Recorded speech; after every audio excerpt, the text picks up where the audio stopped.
So you've been following me for a while. You know that I've been dropshipping on eBay, Amazon, Facebook Marketplace since around 2017 now. And in the last year, I've moved over to High Ticket Dropshipping. And I'm gonna tell you exactly why I did so and why I believe you should do so as well in this video. So be sure to smash the like button. Let's get it out to as many people as possible.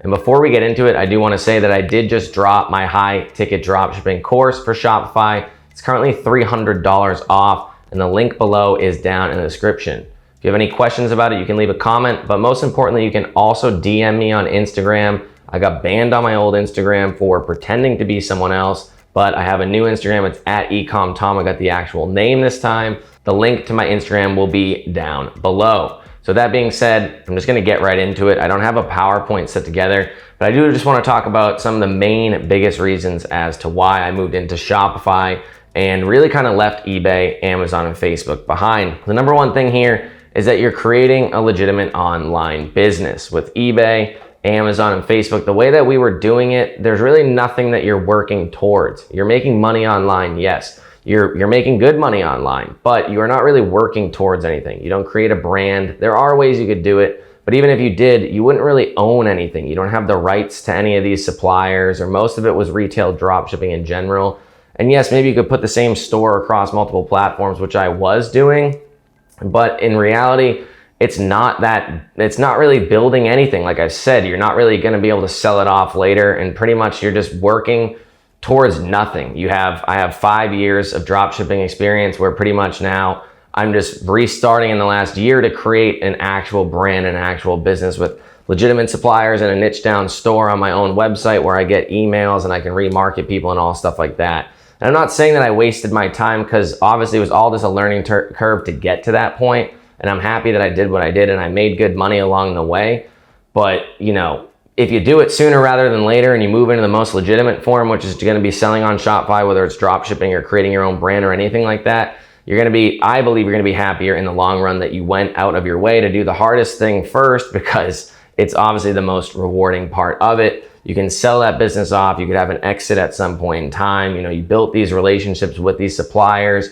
You have all these specific brands that you sell, and you know, people are coming back to your store to buy from whatever your niche is because you're the expert in that industry. Number two is probably the biggest one. I don't know why I didn't start with that, but there's way less rules than eBay, Amazon, and Facebook. With eBay, Amazon, Facebook, you get banned for breaking a rule that you didn't even know existed. Let's be honest here. And what really left a sour taste in my mouth was in May of 2021 when I got banned on one of my eBay stores. And yes, in the past, I was doing all sorts of retail dropshipping, all sorts of things that weren't allowed at all with eBay's terms of service eventually, but I never got banned. And the one time that I fully switched over to I was gonna go a niche eBay dropshipping store, and I had moved over and I got all these different suppliers and stuff up and running for it. I started the new store and I started documenting it. And I got up to a good amount of sales in the first couple months, but that store was already kind of aged, so I thought I could sell more.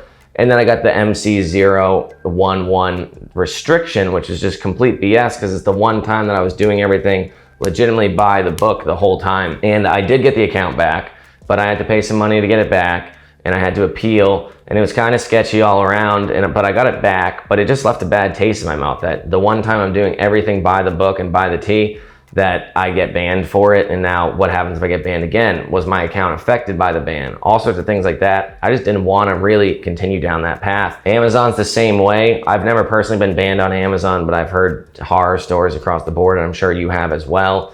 And then Facebook, everybody was getting banned on Facebook. And Facebook was great when it first started, and everybody's getting banned, but we're getting our accounts back, and we're making great sales and high margins.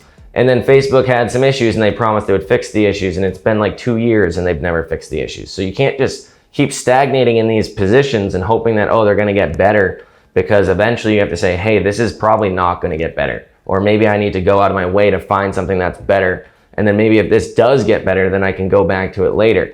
But you can never stay in one position, and that's why I needed to move into something bigger and just, more reliable with less rules.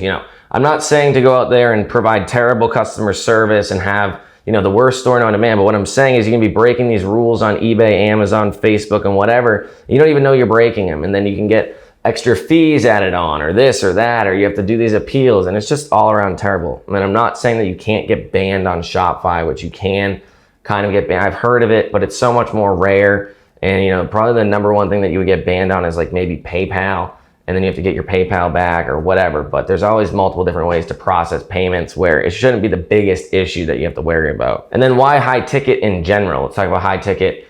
I used to always sell a lot of high ticket stuff on eBay. I was big into the restaurant niche and big into selling restaurant equipment in general.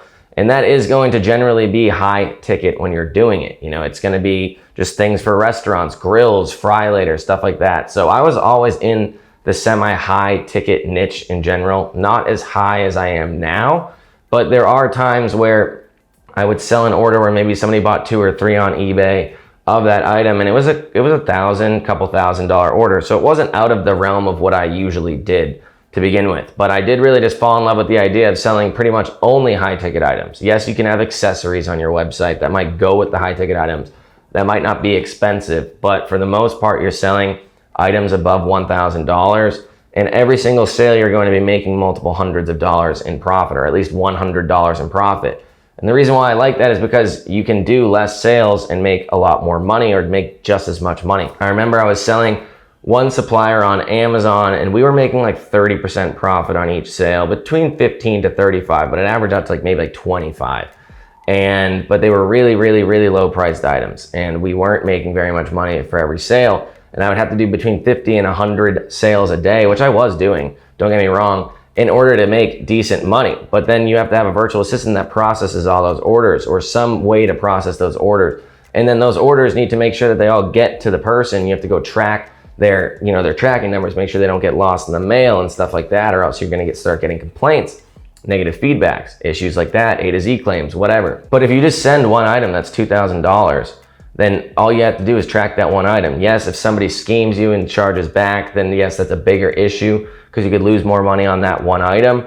But again, most people that are buying these high ticket items are pretty legitimate, and there's ways that you can put checks and balances in place that hopefully, 99.99% of the time, there's gonna be zero issues. And then you have less customer service, less people to deal with, less issues, less items to track all the way through to completion. Because if you're not tracking your items through to delivery, then you're doing a bad job, let's be honest. Just because it ships out doesn't mean it gets delivered.